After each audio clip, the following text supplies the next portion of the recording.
It's Travel Michigan. Dave Lorenz along with Michelle Banache, and we have time to talk to one more special guest. Absolutely. We are talking with Ken Hayward, Vice President of the Grand Hotel up on beautiful Mackinac Island. And Ken, you guys have a big anniversary coming up, the 125th anniversary of the Grand Hotel. We certainly do, Michelle.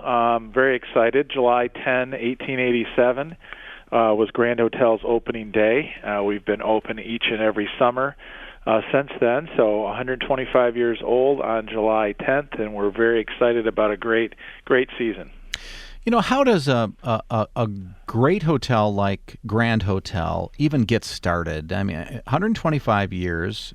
I know it wasn't the size of the hotel currently when it opened up, but what's the history behind Grand Hotel? Well, actually, transportation companies back in that era were building large wood-structured, wood-framed hotels around the country, basically to generate business for themselves. They were railroad companies, steamship companies, and that's exactly who got together and built Grand Hotel on Mackinac Island. We weren't the first hotel on the island, but the destination called for a big grand resort, and they got together and formed a hotel company and built the hotel in 90 days in the spring, brought all the lumber over during the winter on top of the ice. But basically, they were creating a destination for their customers so that to generate business for themselves. And they created Grand Hotel. They started again in the spring. It was done and open for its first guests on July 10, 1887. But, you know, the story goes that there's about 1,200 of these hotels around the country that were built, most of them seasonal, most of them summertime, and they were all built basically by transportation companies to create destinations for themselves. And as the story goes, right now we understand that there's only about 9 to 12 of those that were built back then that are still standing and operational today. Well, these old wooden hotels, you can just imagine why a lot of them aren't around. Yeah. And I would think, especially with some of these grand, big hotels, probably just a lot of them just couldn't stay in operation for financial reasons. No question. Stock market crash, world wars, all kinds of events happened. And most of these resorts were built in fairly remote locations, obviously, by these transportation companies. So when times got tough and people didn't travel, they had a really hard time surviving. And Grand Hotel absolutely had some lean years.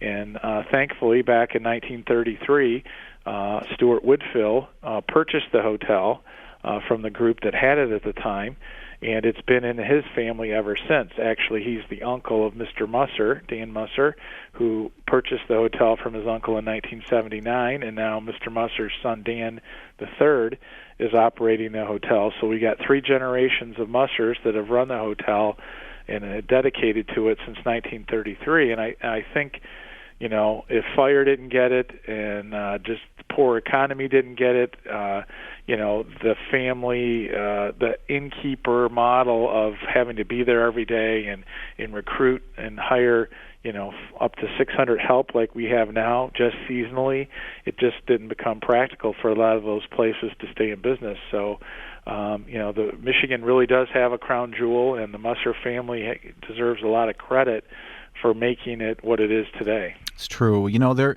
are just a handful of, you know, what we would call great historical destination hotels that, because of what they are and the experiences that people have had in them, they really are the reason for the trip. That's not very common. Can you tell us some of those stories that make Grand Hotel so interesting? Well, sure.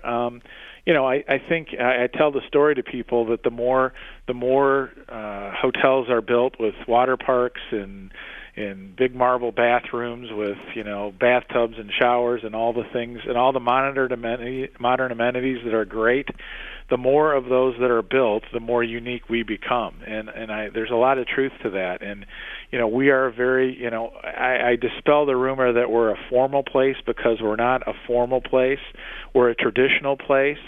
And by that, I mean, we're still doing the things that people did 100 years ago to enjoy the island. You're bicycling and you're rocking in a chair on the front porch. You're having afternoon tea. We have music somewhere in the hotel every day between noon and midnight.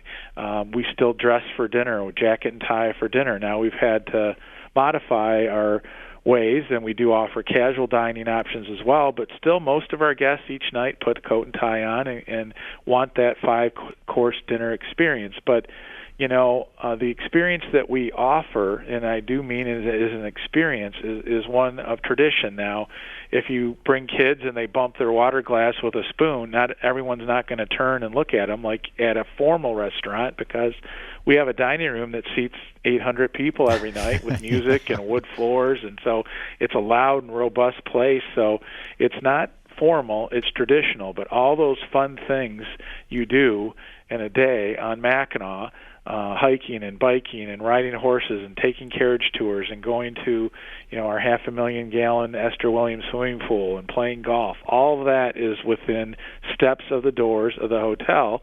And then when you come inside, you can enjoy afternoon tea and music and dinner and all the fun things that people do. So it is an experience. It's not a place you stay while you go out and enjoy what's going on around you. Being a guest at the hotel is part of the experience, and all those traditions and things we do are what's special to people. And the great thing about it is what they experienced 15 years ago when they stayed, they still experience that same thing today. Now we've added Wi-Fi and we've added flat screen televisions, and we've modernized ourselves with the creature comforts that people come to and expect, but at the same time the decor, the bright colors, all the porch and the rocking chairs, all those things that people come to expect that make them feel comfortable and make them feel at home are there. And our maitre d', who welcomes you to the dining room each evening, when he sees a guest he recognizes, he always greets them with "Welcome home," and that's how we feel. And the Mussers and I, when we speak to the employees, we have a meeting the night before we open, and the very first thing Dan Musser says to people is, all season long, we want you to welcome our guests as if you're welcoming them into your own home. And how would you treat them when they're at your home? You call them by name, and you would make them feel as comfortable as possible while they're with us. And that's how he wants our guests to feel. And Ken, you guys have some extra special things going on around the 125th anniversary, things that guests can enjoy while they're there. Can you talk a little bit about those? Sure, we do. July 10th is our birthday. We're going to have Chef Hans Bircher is going to have a 125-foot-long birthday cake on our world's longest porch. The porch is 660 feet long, but we're going to make a birthday cake. It's funny, we looked up in the Guinness book what the longest cake in the world was, thinking we might even come close to it, and it's over like 2,000 feet. So we're not going to set any records, but we're going to have plenty of birthday cake for all of our guests that are spending the night, or if they're visiting for the day, they want to come and have a piece of cake, we're going to do that.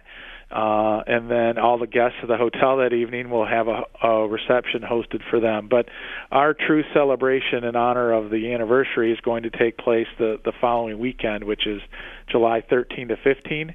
We're calling it our 125th anniversary celebration.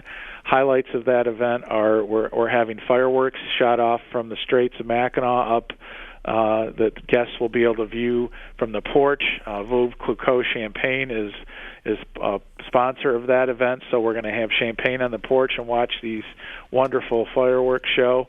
The next morning, Carlton Varney, who's the interior designer of the hotel, will be presenting. He's done the interiors of the hotel since 1979. And Ken, I know there's so many other things that you're doing with this big anniversary, and there still are rooms available, but we're out of time. So people have to just go to Grand Hotel to find out more, and I highly recommend it on Mackinac Island. Thank you to Ken Hayward, Vice President, Grand Hotel. Go to grandhotel.com for more information.